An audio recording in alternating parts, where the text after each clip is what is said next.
Why is it that we hold on to grudges when really they're quite painful to maintain and often seem to work against what we're really trying to do? Or has it dawned on you that by holding a grudge, you're actually living in a past experience of pain, which prevents new experiences from being able to happen?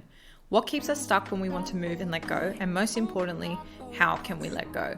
This and so much more explored on today's podcast. Welcome to The Balance Theory, a podcast aimed at arming you with tools and tips so that you are well equipped to not only identify and define, but own your own definition of balance. I'm your host, Erica, and thank you for joining me today. Hey Balancer, and thanks again for tuning in to another episode of the Balance Theory podcast. If this is your first time with us, a big warm welcome to you. So today we're going to dive into all those questions I opened with and talk about how we can actually pinpoint the source of our grudge or something we can't let go of and understand what is actually going on. This is all an attempt to get us into a state of forgiveness and move on once and for all from something that can often feel like a bit of a ball and chain type situation.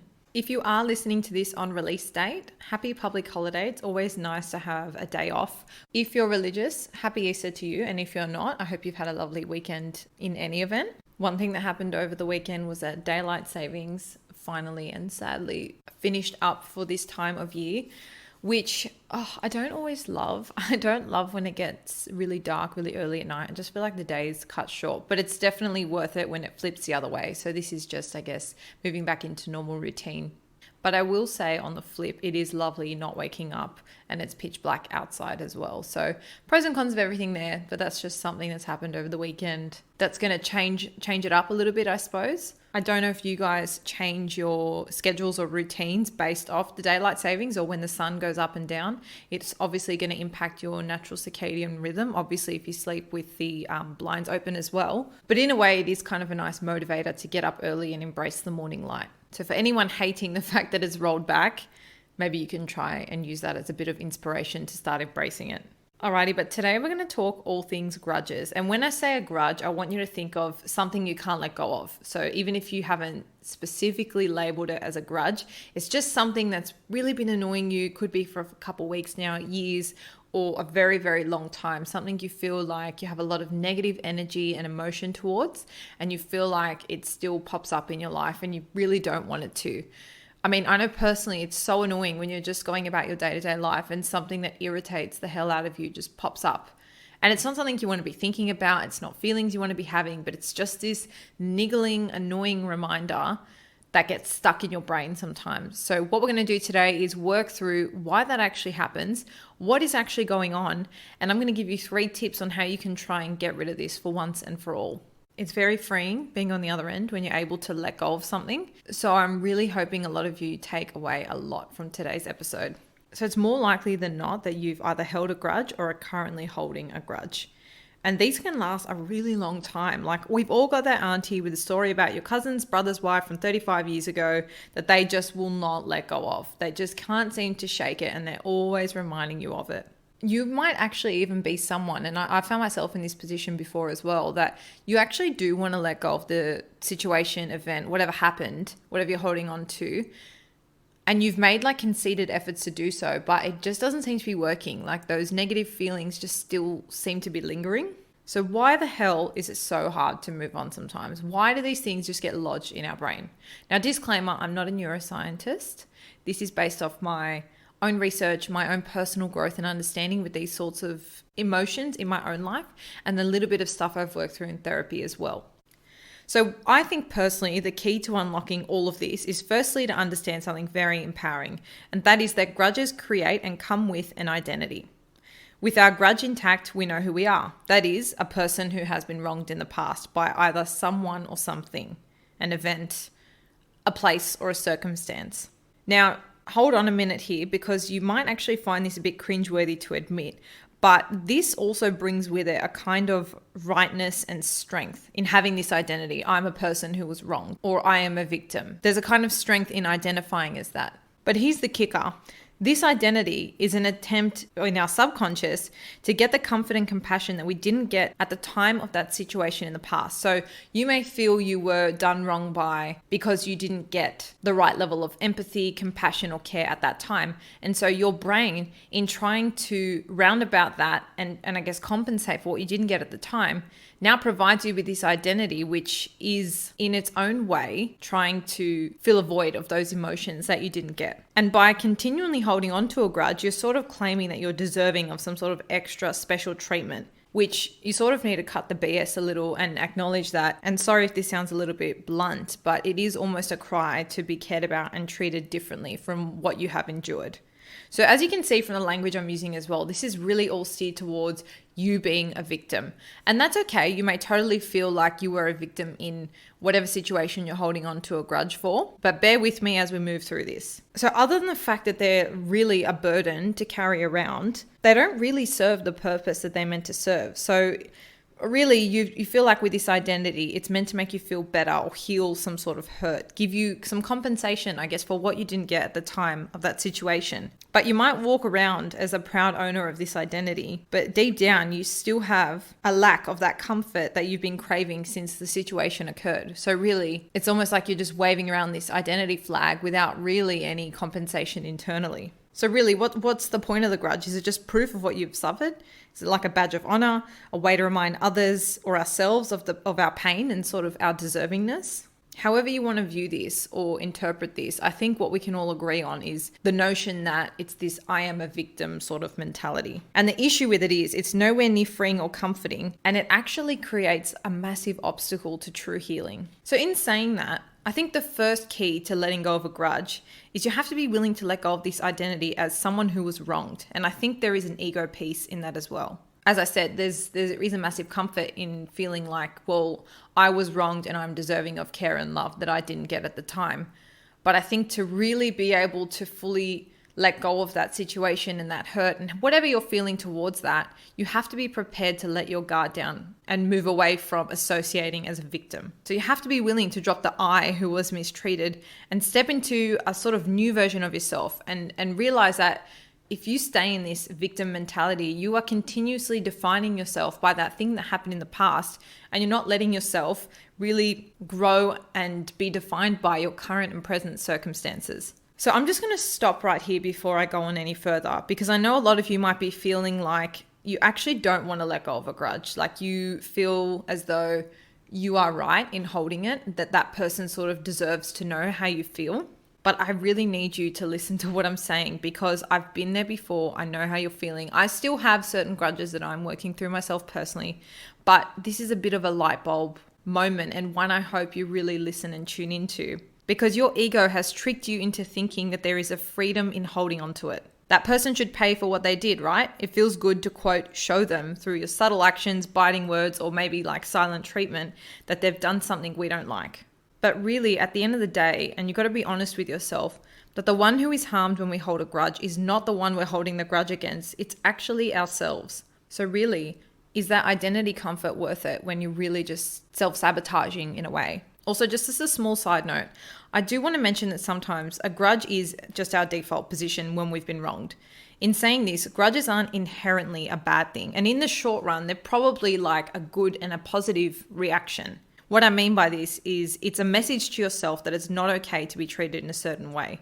But I think that the tipping point when it actually becomes like a bad thing is if resentment, anger, fear, sadness, those sorts of emotions fester and they transform into an unhealthy understanding of that event or circumstance, which actually takes a massive psychological and mental toll on you personally. So if you're finding that right now you still have these sort of hostile feelings of anger, jealousy, resentment, sadness, any of those things from an event that's happened a while ago. So you might have been like annoyed at the time and not felt right about it. But if you're still holding on to those harsh emotions, that's when I think you've really got to look inward and understand what's going on underneath, how your identity is festering, how you're associating as a victim, and how that's actually blocking you from moving past this event.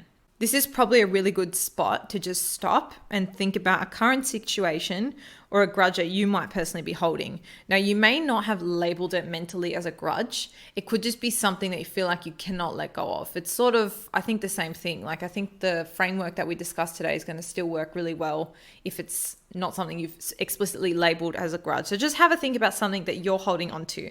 And do you have any lingering feelings? Anything emblematic of jealousy, anger, the things that sort of went through before, This is what we want. We want that kind of situation of mind as we chat through the next little bit together.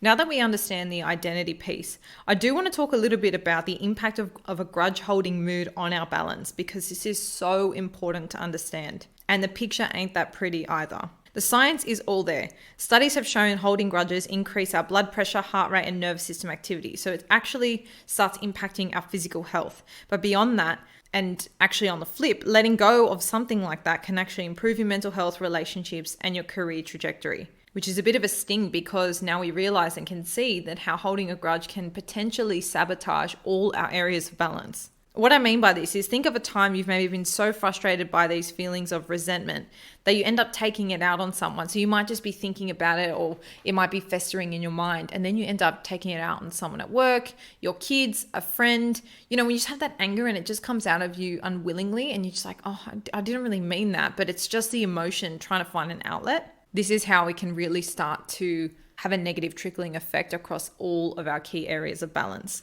So if you feel like you didn't really identify as a victim, and you still feel like that person should really pay for what they did, well, you need to start thinking about whether you're prepared to let it impact the other areas of your balance. And on top of that, it's really going to prevent you from embracing the current situation. If you're stuck in the past, let's just say it's a work situation, right? And you're kind of stuck in the emotions that you felt at that time. You're defining that workplace through that lens of how you were treated at the time. Then really any new opportunity that comes up in that space is really going to be shadowed by those emotions. And it's going to be very hard for you to forge a new identity or embrace new opportunities if that's the lens you're coming at it with.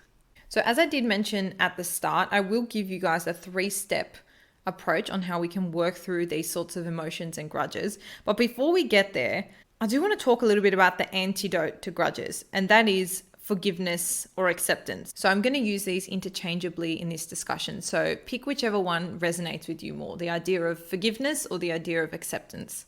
Now, I do want to admit something honestly here when it comes to forgiveness, and this is something I've honestly felt myself, and that is that offering forgiveness makes me weak.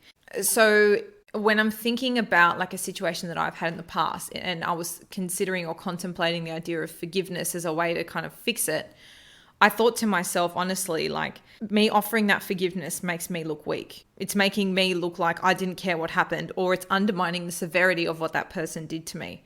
And that made me really not want to engage with it at all. Like it made me feel like if I extended that person forgiveness, I was saying to them, hey, it's fine, you can do that again. And you might be sitting here nodding your head thinking exactly the same thing. Maybe that's why you haven't actually made any attempts to repair the situation, because you don't want to make the other person or the other people involved in that situation feel like they're exempted from their actions, or that it's okay for them to behave that way towards you. And if that is you, I need you to write this down if you're taking notes either in your phone or on your paper. Forgiveness is for you, not the offender. It's about forgiving ourselves, which in turn is the most freeing thing that we can do. Do you have any of these thoughts right now? But I don't want them to feel like what they did is okay, or what if they don't change? Let's deal with the first one. I don't want them to feel like what they did is okay. Maybe that's a reason you still don't want to engage in forgiveness or let go of the situation. Here's the thing, guys. In embracing forgiveness, it doesn't mean you have to like what someone did, or tell them that it's okay, or even become their friend. It's more about stepping into who you want to be and letting go. It's about freeing ourselves. Another cool understanding here is that forgiveness doesn't mean forgetting or excusing the harm done to you, or even making up with the person who caused the harm. The point here is to bring a sort of peace that helps us get on with life and really stay balanced, because when you have these festering emotions, it's very hard to be level-headed, neutral, and I guess positive, depending on how badly ingrained this grudge is in all the other areas of your life. So just remember that this is for you. Often like this process doesn't even involve the other person. It's all an internal process. Now, number 2, what about if they don't change? Well, getting another person to change his or her actions, behavior, or words is not the point of forgiveness. So you can park that thought right to the side, because it's completely irrelevant when we're talking about moving on with the situation. We have to think of forgiveness more about how we can change our lives. And in embracing it, we can take away the power from the other person who continues to be that kind of dead weight in your life. You're taking ownership and reclaiming yourself and your identity free from that situation. So that's kind of 2 big key points that when I was sort of sitting down and thinking about this whole process and how one lets go of things and why we can't let go of things. These are the two main sticklers that stood out to me a lot. And that is that there is a victim identity associated with holding on to stuff that I think we find comfort in as a way to sort of compensate us for the comfort we did not feel at the time. And number two, it's this idea that we have this resistance towards forgiveness. And I really think that stems from not understanding that it's forgiveness for ourselves, not forgiveness for others.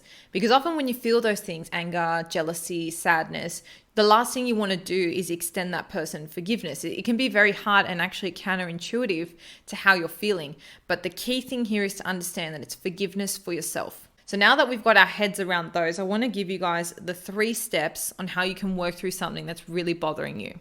Bring back that situation, person, or event that you're holding on to or holding a grudge against. So keep that 4 of mind as we move through the rest of the podcast. And after hearing this framework, you are going to be deciding which of these 2 people you would like to be. The first is someone who sits in their comfort victim identity and holds on to the grudge.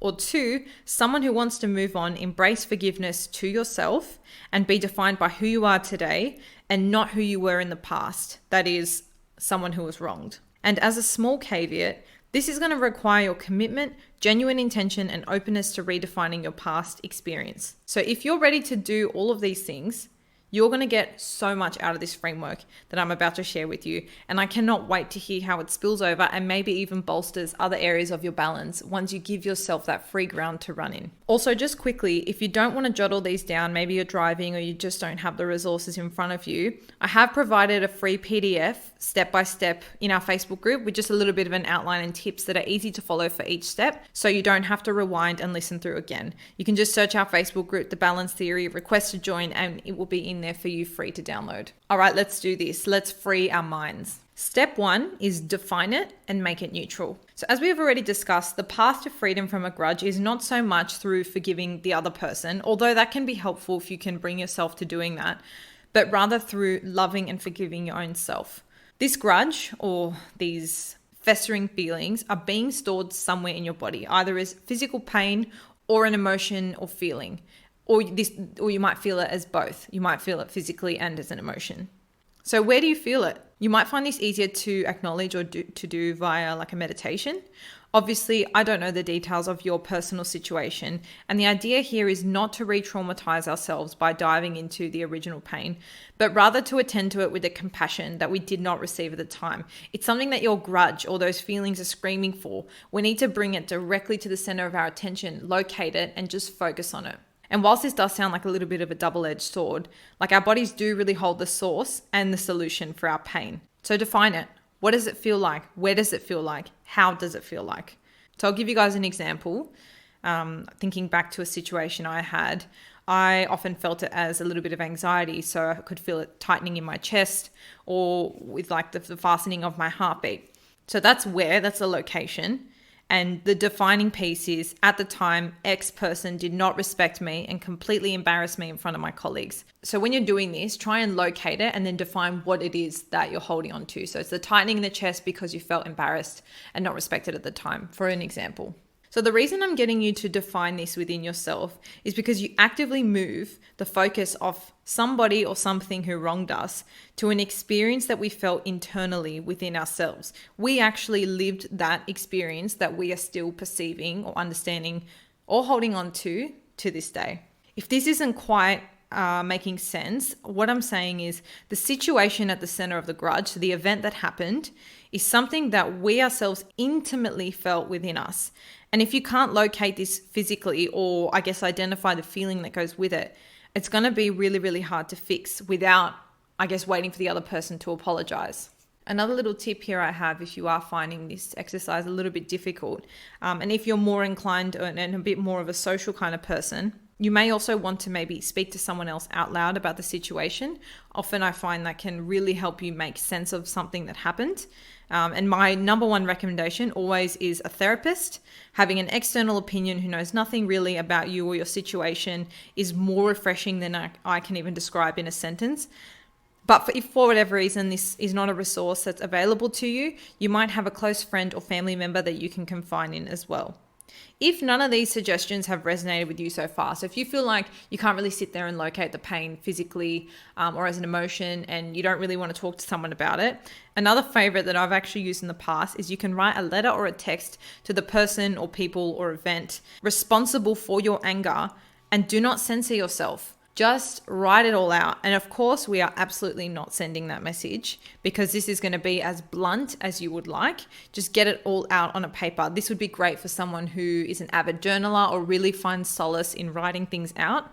This can be really, really beneficial to just like making sense of your thoughts. Because sometimes if we just leave them in our head, they're really scrambled and really hard to make sense of. So this is another good option if nothing else has really worked for you so far.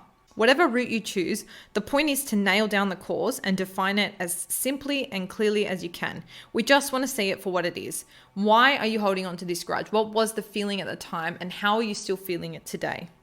And look, I'm not going to lie, this can be incredibly difficult because it does bring up negative emotions and asks you to revisit pain, which in a way is counterintuitive to how we are programmed as humans. But trust me, this is essential in the healing process.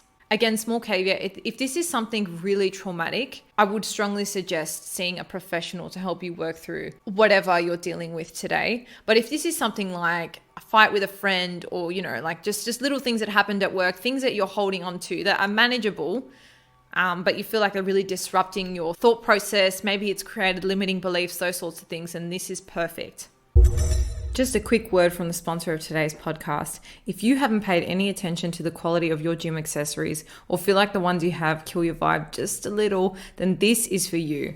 ESFit is a brand I've co-founded with my best friend to bring all fitness lovers the confidence to sweat in style. I'm talking considered luxe fitness accessories, ranging from cotton bands that don't roll or dig to full-size sweat towels that cover you from head to toe and actually don't take up all the space in your bag.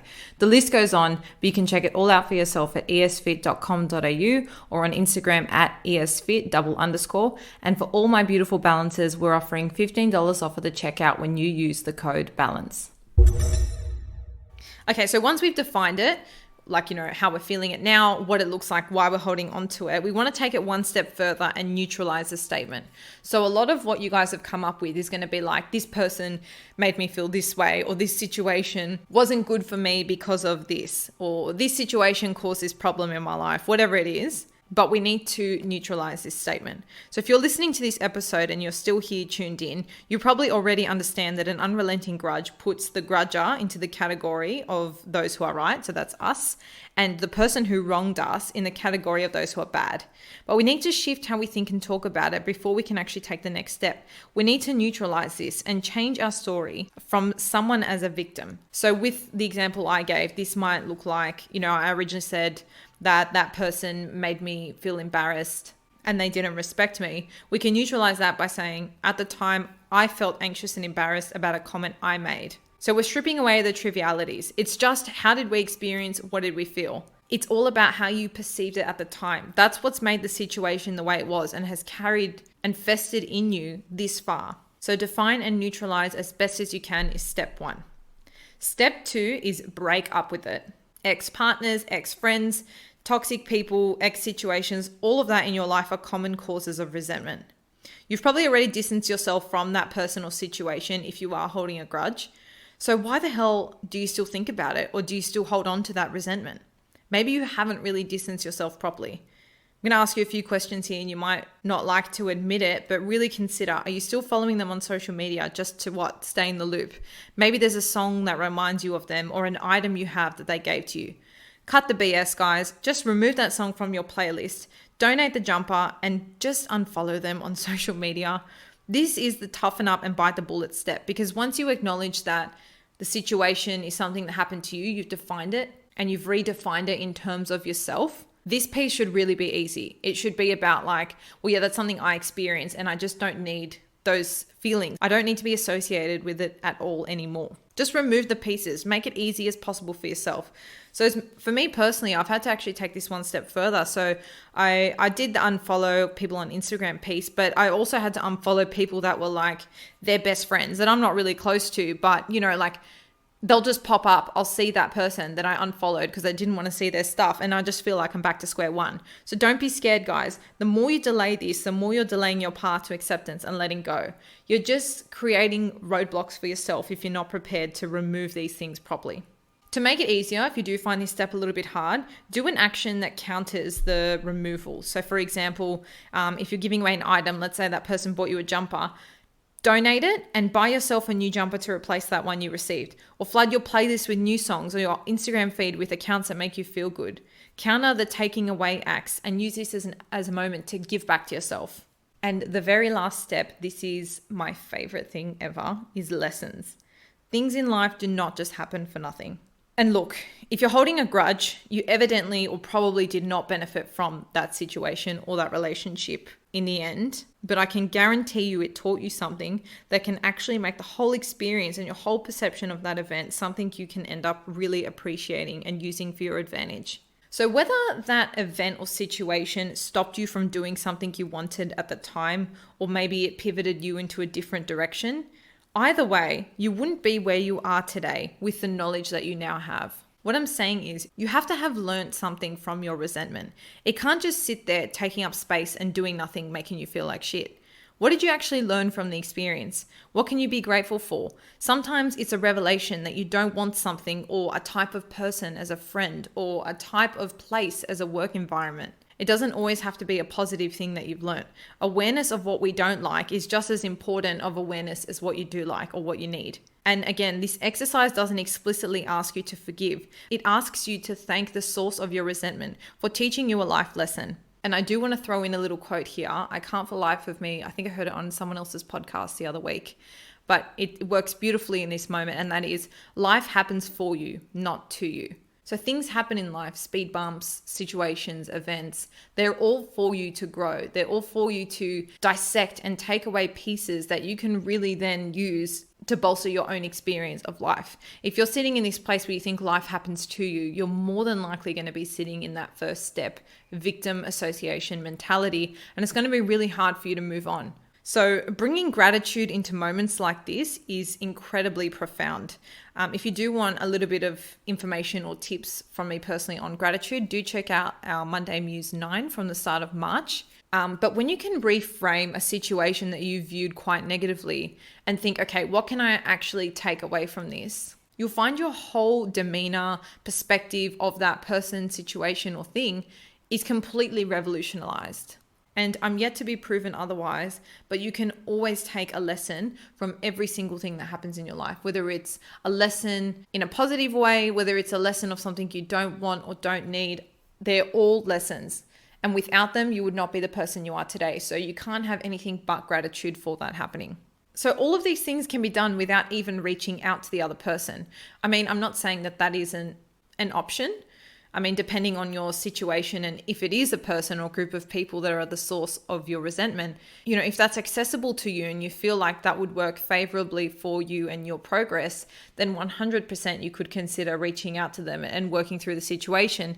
But I think that doing the inner work is more important. That's just more a bonus if you can do it. Because at the end of the day, whether those people want to apologize, whether they want to accept how they made you feel, because again, it's not about one person being right or wrong. It's all just perception. So you were hurt or offended by that situation. So all you can ask the other person for is recognition and understanding. You can't expect them to say, yes, I was wrong. But in any event, the outcome of their actions should no longer be impacting your perception of that situation.